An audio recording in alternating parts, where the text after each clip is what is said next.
and then share the screen.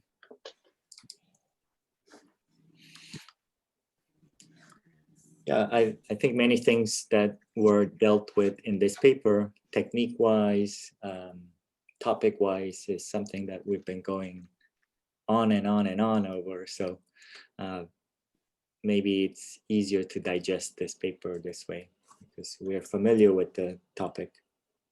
So why don't we just jump straight into the figures? I didn't really like the figures because it's very descriptive and they're trying to be helpful, but I don't know if they were particularly well done. Even like these diagrams of the mouse crosses look very confusing if you're not familiar with this, with what's going on. Okay, so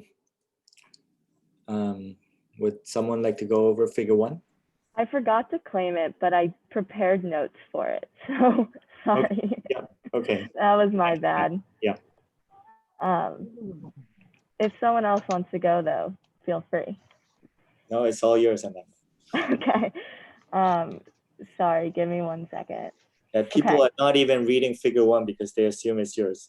Okay, that's what I thought, but I feel bad. So overall, the paper wants to show the connection between CCK and PBH and how that pathway leads to satiety and reduced weight in mice. So in figure 1A, they crossed a CCK Cree mouse with a Cree-dependent AI3 reporter line that is yellow, and then in fluoresces. And so B and C show that the fluorescent CCK cells were mostly located in the caudal NTS. And that makes sense because this area does a lot of gastrointestinal coordination and nutrient sensing. So then they had 3 conditions. I don't know how to pronounce this, but like ad libitum feeding, dark cycle fasting, or dark cycle fasting and refeeding. And so D and E are showing that during the dark cycle fasting and refeeding, that CFOS and these CCK cells are being activated, which shows that they respond to the feeding. But they wanted to see whether the CCK is responsive to nutrient intake and not some other factor, such as stomach stretching, which could trigger it. So F shows that intake of sucrose or amino acids, proteins, leads to a significant increase in CFOS response in these neurons, which shows that they do respond to nutrient intake and they could cross out those other factors. The end. Thank you. You really breathed through it. I guess before we get into the details of this figure, we should have talked about what CCK is, right? And what is CCK? And where is it produced? Where was it first? It's produced in the digestive tract, isn't it? Right. Like it's the gallbladder, the pancreas, or something, one of those. And it's something that's produced as we eat, right? It's a hormone to start the digestion, but also this initiates the stop feeding circuit. So for a long time, it was detected in the gut. So people assume that that's how the feedback system works. That you consume food, the gut produces a signal that says food is coming in. So you get all the metabolism going, you get the digestion going, and at the same time, that signal would feed back to the brain, so that the animal now knows that there are nutrients in the intestine, so that perhaps you can slow down on the eating. It's the gallbladder. I just looked it up, and it's for digesting fats and proteins. Yeah, I think even parts of the intestine produce this. Yeah. But surprisingly, people found that CCK is produced within the brain. And in particular, the brainstem is one of the areas where CCK is produced. They think that it might be a shorter form or some slightly differently processed peptide, but nevertheless, figure B is showing, BC is showing where CCK is expressed. Right? We can see, hopefully this image is now familiar to all of you, that this is the caudal part of the NTS where the gut-brain axis passes through. Alex Beckerman's favorite area, AKP, which doesn't stand for Alex Beckerman, but it stands for area postrema. Right?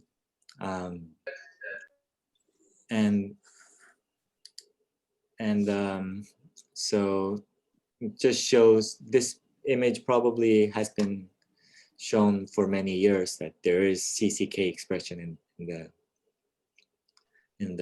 this area of the brainstem. So as Amanda nicely explained to us, there when animals are fed, some of the signals or some of the brainstem regions that are activated by feeding, presumably to say that now there should be, you can stop feeding, are these CCK cells. Amanda, can you go over F again, just to make it salient? So they wanted to make sure that the response was from nutrient intake and not other like signals such as stomach stretching, etc. And so they fed water, sugar, and amino acids, and they found that CFOS is significantly activated more when sugar and amino acids were presented compared to water, which shows that they respond to nutrients. Right, and it's important to point out that this was done by gavage. So they would put a long tube that reaches the stomach, and they would squirt in these 3 different solutions straight into the stomach. So there's no taste aspect to this. There's no, there might be some mechanical stimuli from that long needle going into the stomach, but you can see that there's a difference between sugar, amino acids versus water. So it's presumably the nutrients in the sugar or the amino acids that are activating the CCK cells in the brainstem.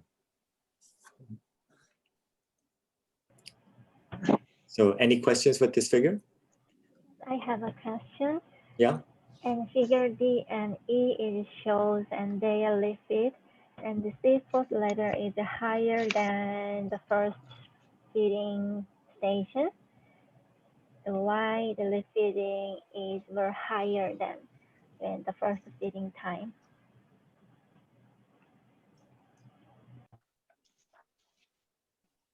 Anyone want to answer that? Why is refed higher than the ad lib fed? Right, that's the question. Yeah. And their measure is the number of CCK cells that were activated by or detected by CFOS antibody staining.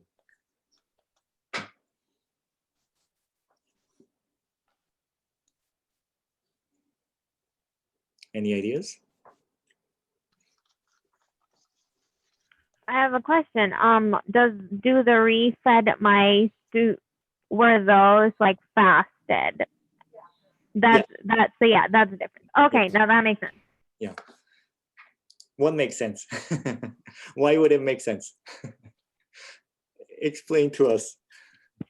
Well, no, I guess to me it makes sense that the ones that could eat freely still have show activity, but if you've been fasted and then you are able to eat, then there is a higher activity. Like you've been hungry, now you're so I guess that sort of makes sense just naturally. Yeah, and I think it could also be because the way the experiment is set up, the animal is fasted, right? And then you give them food and then sacrifice and staying for this a certain hours later. So in a way, you're maximizing the feeding signal. Does that make sense? So naturally you'll see more CFOS because the animal is like ready to go, ready to eat, starts eating, and then a couple hours later, as the animal has eaten, then they sample the brainstem. So that would probably, the animal at that point probably ate more than with the ad lib that has been eating at random times.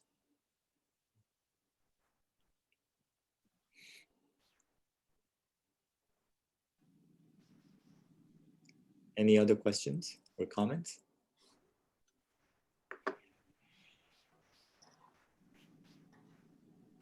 Shall we move on to figure 2 then?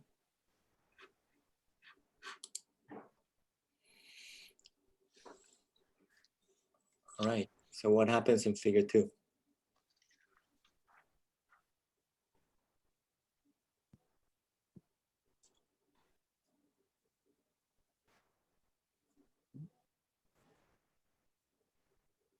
Anyone taking figure 2? I would take this one, but I'm sort of interested in taking figure 3, so Oh. I don't know. All right, someone else for figure 2? Nobody. So from first figure, they see a difference of the CCK activation between the fasted versus refed condition. So that could mean, I would say anything from feeding itself versus the energy state. There are many factors activate those cells. So what exactly those cells do in the mice itself, if you deliberately activate them. So start with the DRESS in A with virus injected in APS. In the CCK Cree mouse line, these viruses are Cree dependent. So meaning they only express the gene that gene of interest. So shown here is the DRESS excitatory dread. And then this gene will only activate it in the CCK expressing cells. So B is what it looks like, one of their probably best examples. Most of them are surrounded in the chordal MPS. They didn't show us like the distribution across the chordal or rostral levels, but let's believe it's in right now. And then from C, they just show us what happens. I think this is after the scene. I'm not sure whether it's after. It should be after CNO expression injection. So CNO is a drug which acts upon the excitatory dread, and then induce the neuronal activity. And C shows actually they can detect the C4 expression in the dread expressing cells. And D is another way to show that those neurons are activated by doing electrophysiology. So these spikes at later times are memory potential. And so as you see, like with a short acute application of CNO, the neuron is entering into a long-lasting activated state. And then when they look at how it affects the food intake in E, they find that both actually this activation of 50K, both it is activation. It should be activation. So, so activation in CCK neurons works both, like say 24 hours. So in dark cycle or in night cycle, it both reduce the food intake. And then I'm not sure why they do post fasting. Oh, so E is for like normal states when the animal like free feeding, things like that. And then when the animal have like free access to food, so they kind of like without the signal, without artificial activation of the CCK neurons, they can maintain like a normal pattern of food intake. But with the phenol, somehow those intake was suppressed. And then if, for example, whether these food intake, those inhibition effects of CCK also maintains when the animal have a very strong desire to consume food. So that happens when the animal like have a fasting period. So they're extremely hungry, they want to eat, and then I'm always amazed by this because Mhm. when there's a stop feeding signal coming in, right, which is essentially this, they're stimulating the CCK neurons, which presumably are activated when food comes in to tell the body to stop eating. What I'm interested in is why doesn't this go down to 0? Right? You would think if you strongly stimulate the stop feeding signal, you should get no food intake at all. But it's always just a decrease. So there must be other signals that tell the brain that that there aren't enough nutrients, so it should be eating. It's like a balance. I think this is a good point. So Because I think there is a condition where you can manipulate AGRP neurons and get the animal stuffed. So probably that's the center, while the CCK and TS neurons is just a part of the pathway, feeding information to there. And that's a great point. Actually, other like say NTS neurons that play a role. And also, you have to wonder like how much of those CCK neurons by virus injection you can infect it. So it's not 100%. This is a technical aspect.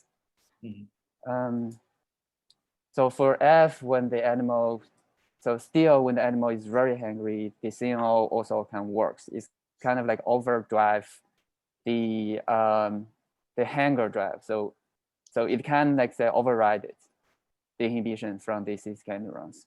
So which is actually is good.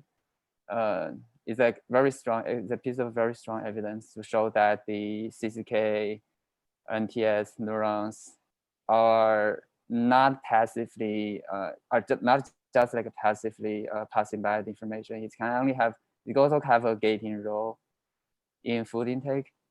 And then wait, I need to see what does it mean. I briefly look at the picture, the figures, but I didn't go too much details. So in G, yeah, what does DEV means? Yeah, what is DEV? Antagonist. Okay, so this is like applied IP, right? Does it apply IP? Yeah. And so this is an antagonist that blocks CCK receptors. So presumably you're blocking whatever signal the CCK neurons are producing. No, not whatever signal. They're specifically blocking the CCK signal that's coming from the CCK neurons. So they're trying to see if they activate using CNO, those CCK neurons, is it really the CCK that matters, or are there other neurotransmitters that are produced that could cause the stop feeding? Okay. So that's why they combine. So here, saline, that's the control. saline to CNO, so CCK neurons are activated, right? So you see this great reduction in food intake. And then in the condition where CCK neurons are activated, they're blocking CCK receptors in all the other neurons that might be getting the signal from the CCK neurons. Right? So this is activation of CCK neurons, but at the same time making CCK inactive, the CCK receptor. Does that make sense?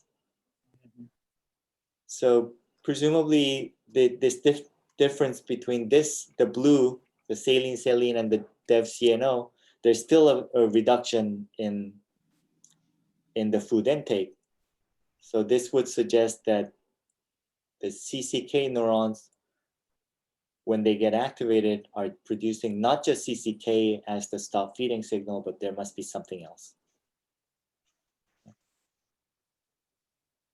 So it's not, let's say, TCK, the inhibition of food intake by CCK neurons activation.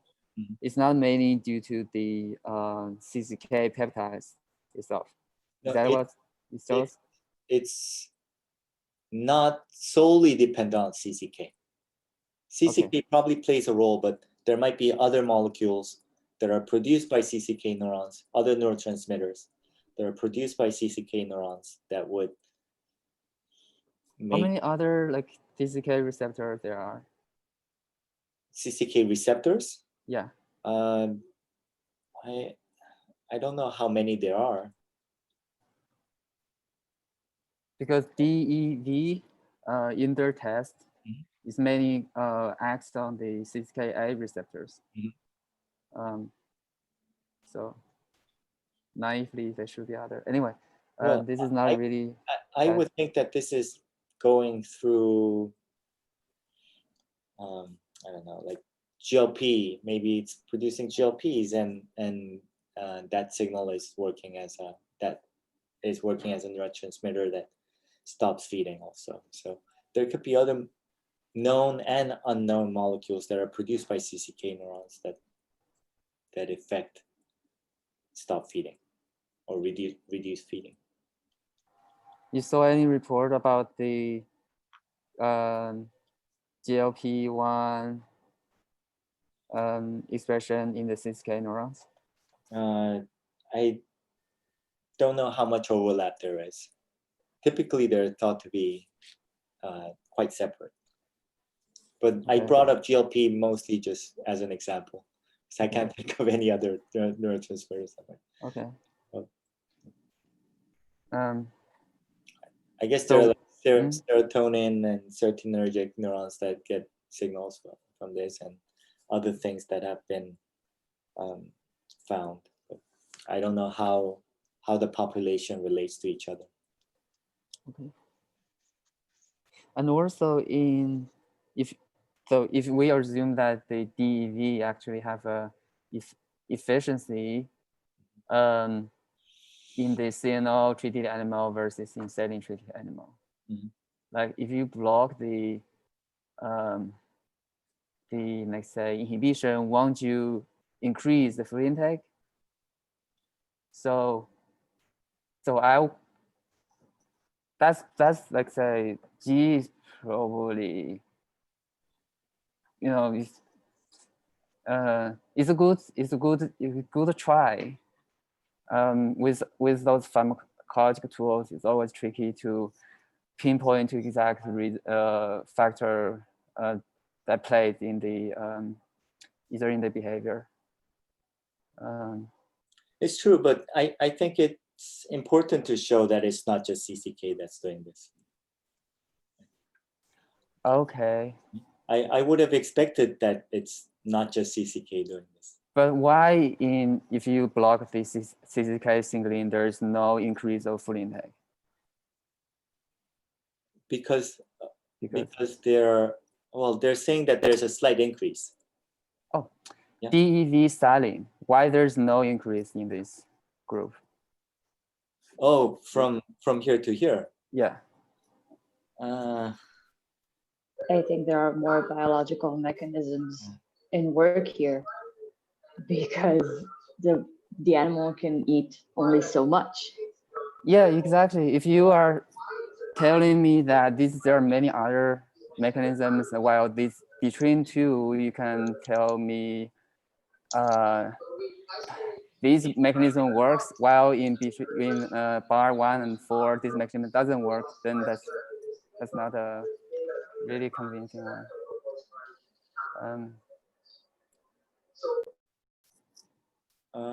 no, I but didn't know it could be like the DV, let's say pharmacologically, the effects may not be ideal in their like experiments. They may need to, for example, increase the amount or at a certain period, whatever. But I still think it's nice for the CNO group.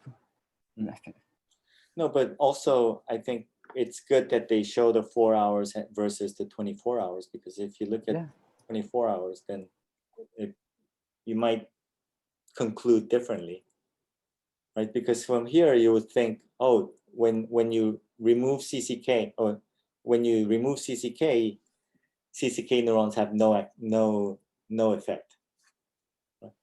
Yeah. But they're honest enough to say that if you look shorter, there's a slight, it looks like this more than the 24 hours. I don't know. So edges look at the so upon the activation of CCK neurons, where you can see in so in the can you scroll up a little bit, Roger? So in the figure F, when the fasting, immediately after fasting, you apply the signal, activate CCK neurons, reduce the food intake. Well, in this case, they want to see whether the energy level between these two different conditions are similar or different. So that may, I don't know what the hypothesis may be, because of maybe they know that the blood glucose level can directly activate or inactivate CCK neurons or whatever. But it's nice that to know that, for example, in the both fasting group, no matter how much whether the CCK neurons activated or not, the blood glucose level is stable. So kind of, I think that is that an indicator of the I would say a critical indicator of the energy homeostasis, meaning that even though those CNO treated animal eating less, but they're not lacking energy. They still have the energy to do their normal mouthing. Yeah. Yes, I think so. I think it's always very difficult because there are many checks and balances in the system, so that by removing one neuron or activating one neuron or one type subpopulation of neurons, or removing CCK receptor activity, that you don't completely break down the system. Because that would be catastrophic, and if it was dependent on one molecule or one type of neurons, then we probably all won't be here. So I may be wrong. Glycemia, does it relate to glucose, blood glucose? Should there be an effect? No, it's the same thing for H and I, the figure. Yeah. Okay. Yeah.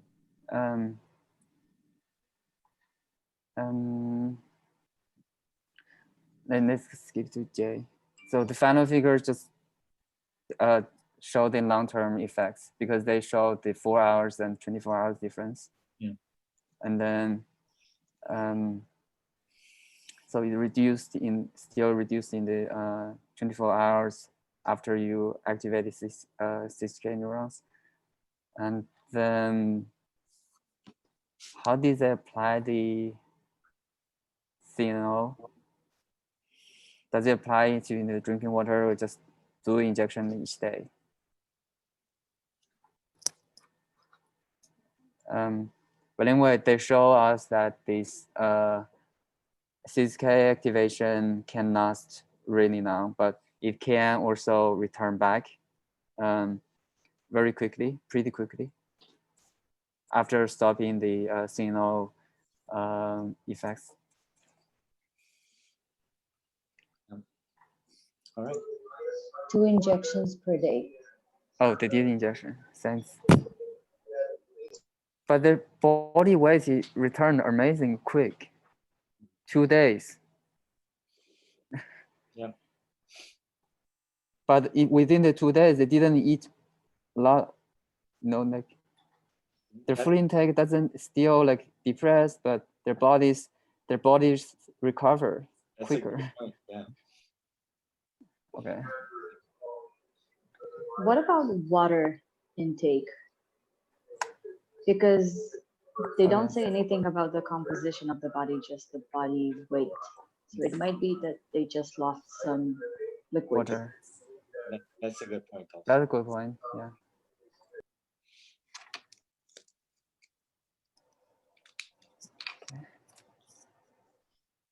Right, move on. Questions? We're good?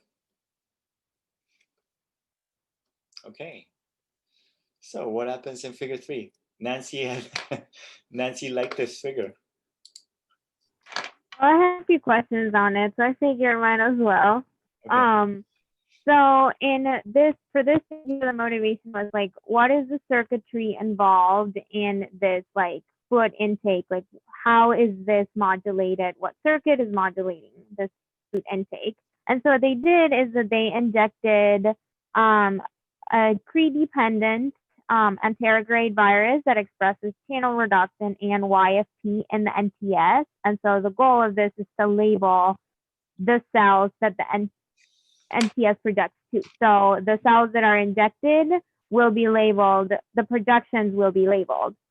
And so in B, what they're showing is, sorry, I have the paper pulled up. In B, what they're showing is the channel rhodopsin YFP positive neurons in the NTS. And in C, what they're showing is the projections in the paraventricular hypothalamus. And so these are actually pretty good pictures. In D, they're showing the location of the optic fiber cable. So these are channel rhodopsin expressing cells. So in theory, you can use light to activate these. What I did not like about D was that they're showing me the optic fiber trace, but I don't see any labeled neurons. I would like to see like at least the D. I don't see them. I don't know if it's me that I'm not seeing them. So ideally I would see, if they're gonna show me the optic fiber trace, I would like to see also the cells that they're like activating. Yeah, it should be blown up, but probably like you might see like some slightly brighter dots here. Maybe.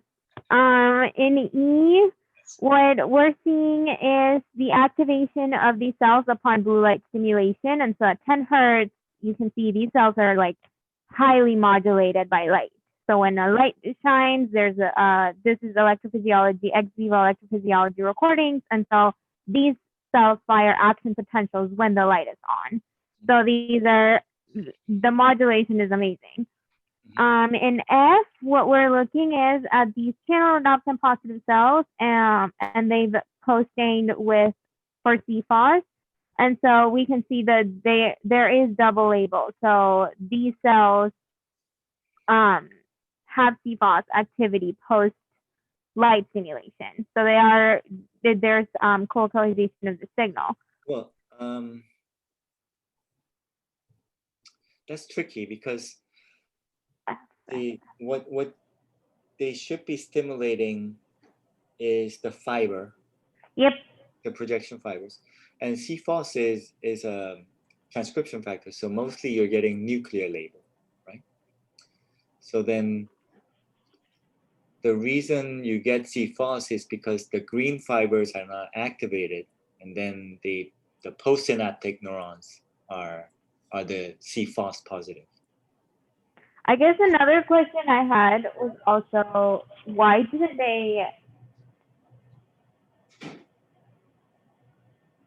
they could have simulated the NTS and recorded in the PDH, which I'm not sure how they did this, to stimulate the cell body. Like that's another way of doing this, and I'm just wondering why they chose to do it the way they did it. I think would somebody want to answer Nancy's question? Why would you in D, if you look in D, why would you put the optic fiber in the PVH and stimulate there rather than put the optic fiber in the NTS and stimulate there?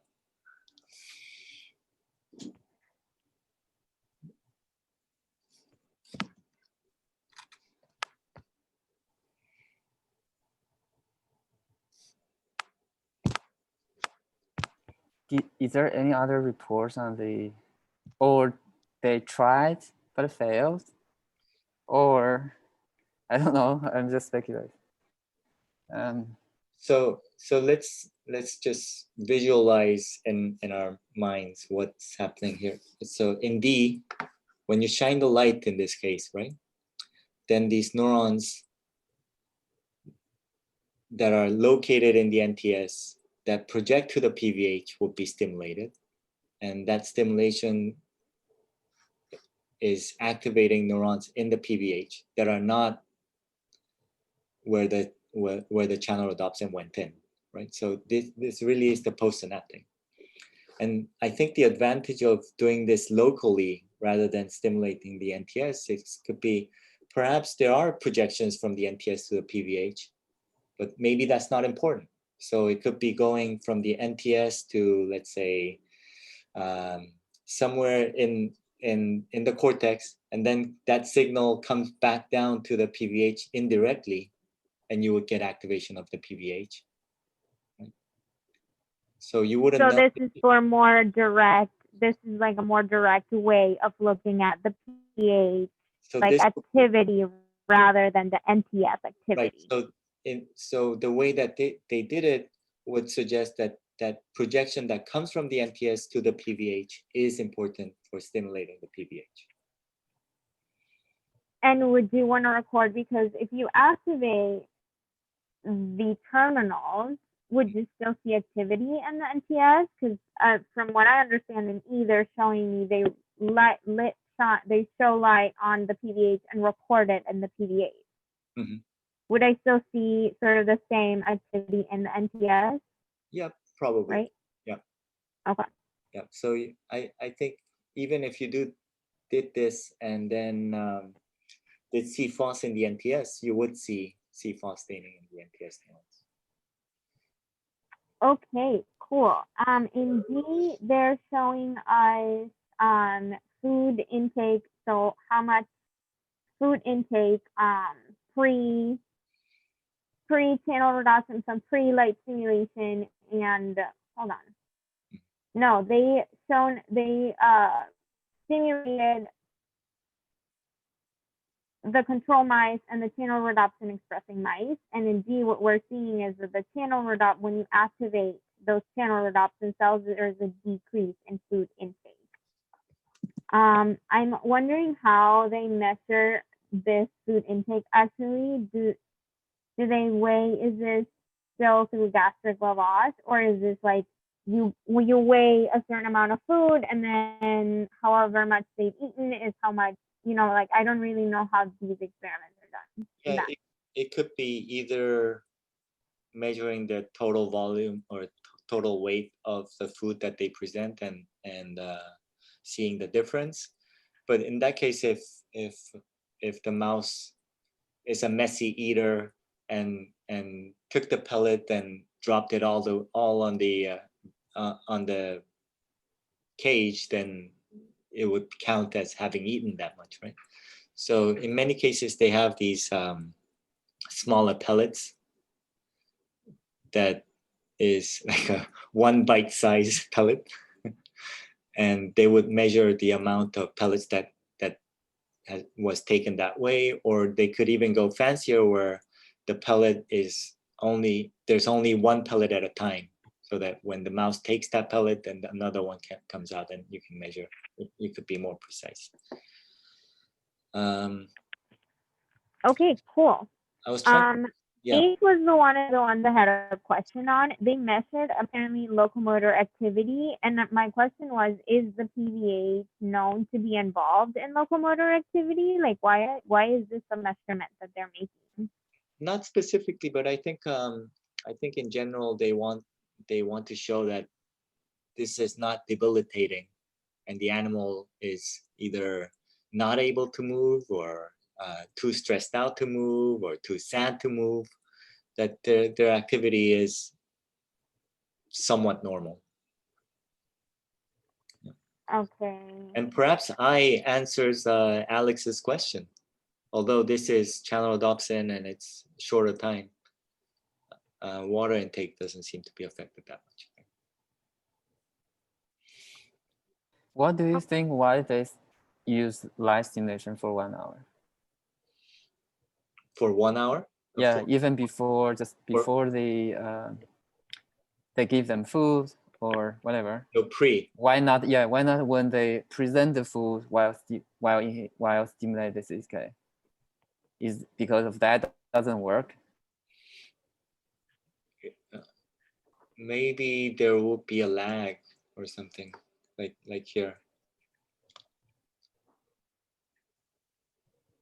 Or so it won't be as dramatic once the food is presented. I don't know.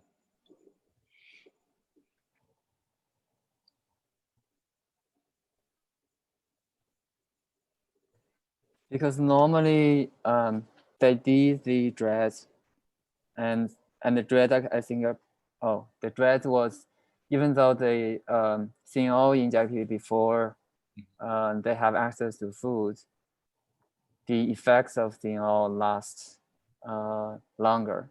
So when they were having access to the food, actually the CCK neurons presumably still activated. And normally when they switch to channelrhodopsin, I would presume that they are they're interested in the real-time behavior effects rather than to have a delay like 1 hour. So it's okay.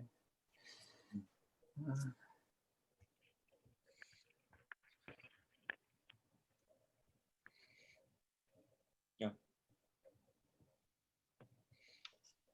Wow, we're going a little bit slow on this paper. Yes, I also have something to say a little bit out of context. Everyone in the lab who has sun in your eyes, there are curtains that you can take down and then you can actually see something.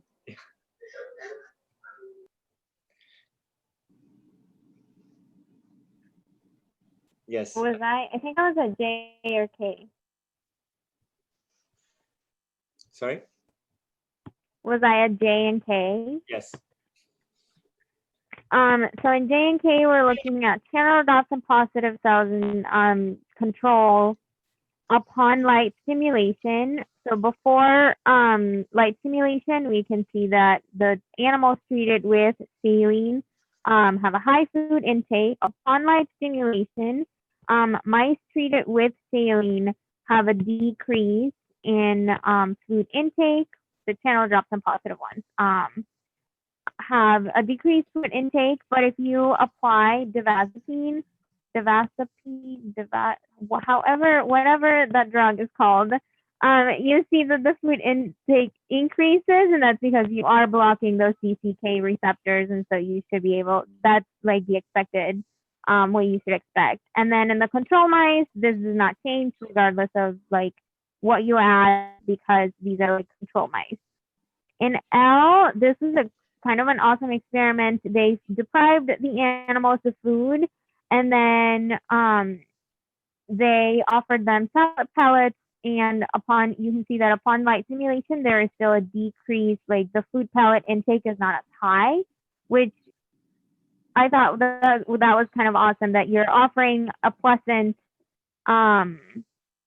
stimulus, and even with that, after food deprivation, you shine the light on the activity of the cells does not drive the animal to eat more pellets. So I thought that was a cool experiment. On M, I wasn't entirely sure how they achieved expression of the MC4R, because they used back, like it was like creed-dependent something back. So that I was confused on. If anyone wants to take M and on, that would be great, because I was very confused how you can like label these as well. Oh, this is also a mouse strain, right?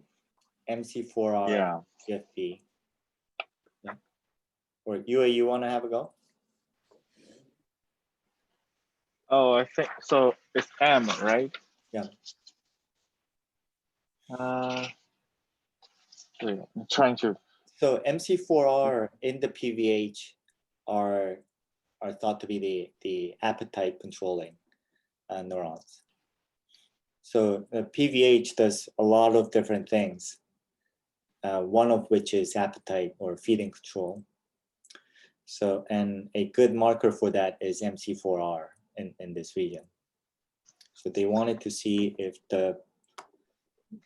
perhaps these postsynaptic neurons here, the ones that are activated when you stimulate the CCK neurons from the NTS, perhaps many of these are MC4R.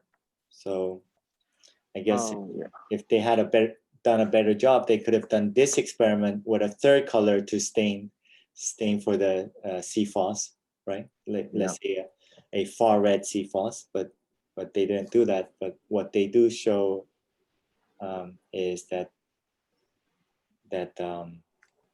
where the MC4R neurons are. And I guess they're trying to say that the red fibers are close to the green cells. So if they say like there's because all these data that suggests like a 20 to 30% of overlap, is it a sufficient number to state that MC4R is a good target of the CCK neurons? I don't know, but I think it's just like guilt by association, because it's been for many years it's been known that MC4R are important for feeding the PVH, and then now they're saying that or CCK also in the NTS has been known for many years that it's important. So here all they're doing is saying that the CCK from NTS, which are labeled the fibers from the CCK neurons in the NTS are in red, are there, green cells are there. Right? It's not a great experiment, but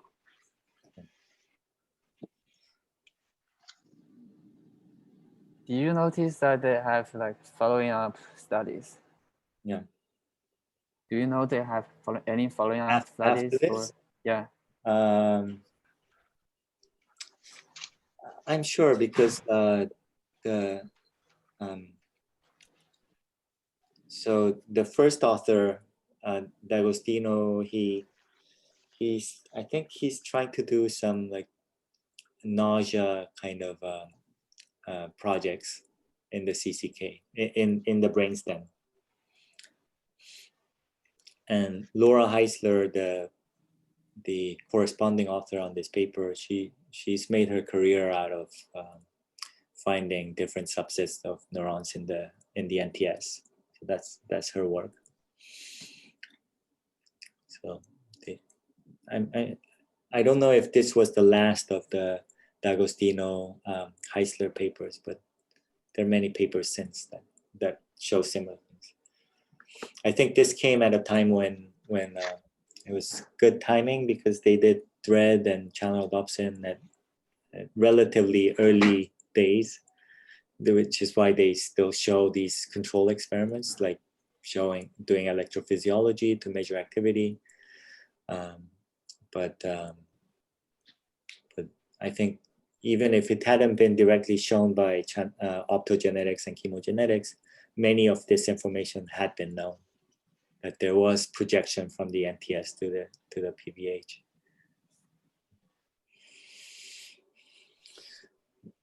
Why don't we quickly go through figure 4? Because we're past one. It's like 10 minutes past 1.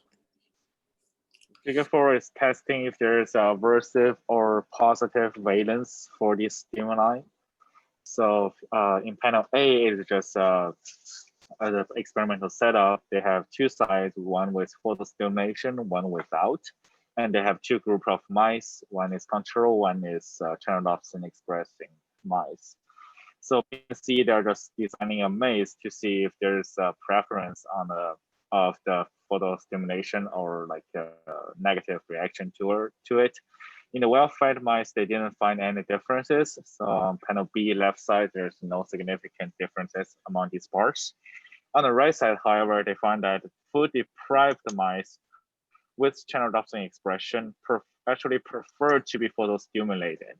I think at the beginning, they try to see if there's a nausea or aversive reaction, but here they find that rather than instead of nausea, it's actually a preference or positive valence.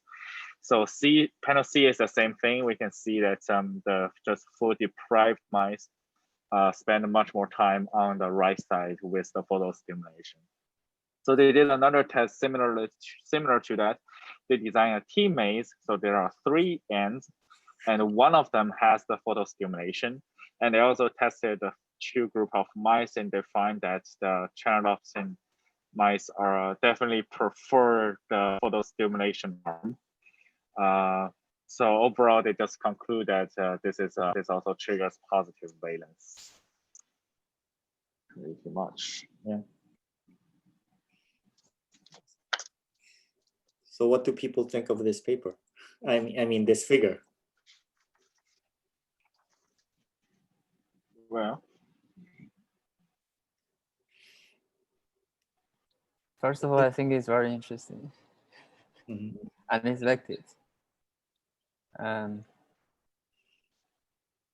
Second is I feel the real biological motivations for food intake or for food preference is complicated. And then normally people will say, okay, because reduce the food, so it must be uncomfortable for the animal. It seems from their experiment, it seems perfectly good for the hungry animals, right? So, and also, I'm not sure in E they are also having this fed or fasted states in between those animals. Probably not. Probably yes. But by the way, those are like A and D. Those are very widely used behavior tests for, I think, in the field like anxiety or aversive learning. Yeah. So we should put as you had pointed out, probably their expectation was that when you do this experiment, they would avoid the site where the light is on, right? Because this should be stop feeding, and it should be something that the animal feels is negative. Surprisingly, it does the opposite thing. Right?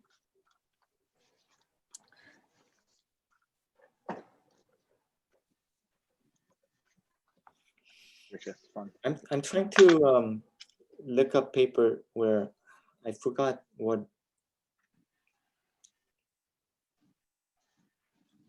would happen if you did this exact same experiments but using MC4R Cree to stimulate those neurons in the PVH. I think they have some reference in the test. I need to check that out. Yeah.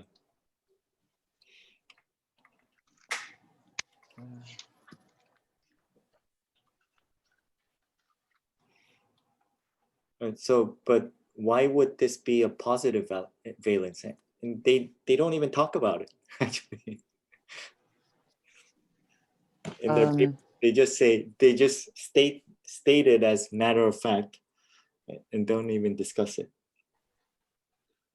At least I think they are not aversive. Yeah. I think this is a major point. Yeah. It's not, even though it's probably important satiety pathway. Yeah. It's still the satiety of, maybe I'm not sure, I'm kind of more more person. So it. yeah, Alex wanted to say something. Maybe, because I'm thinking that, well, we eat to get nutrients, but also we really like the feeling of being full, satiated.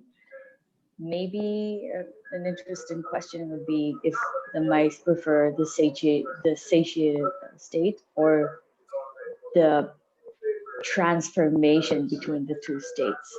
Mm. So going back and forward or just staying in one state.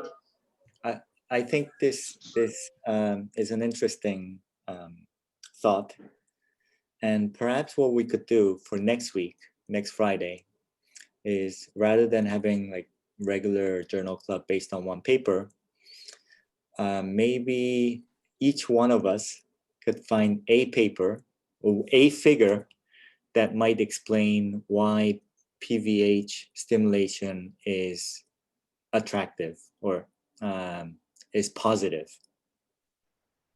Yeah, and we would all make our case on whether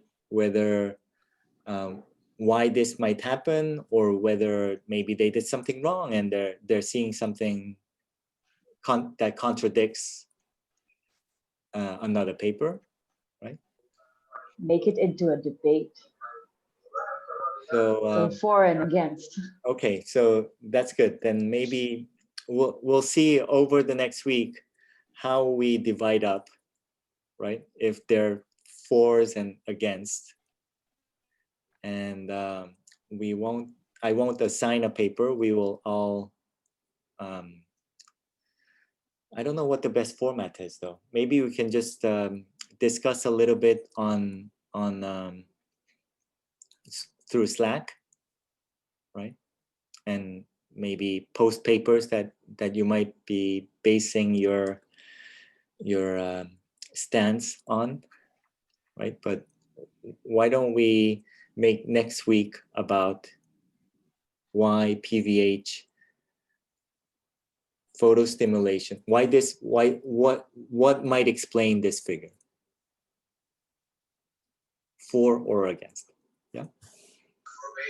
Yes, just post like a question on Slack so we can also remember it. Yes. Okay. Sure. Yeah. All right, we've gone on over time, so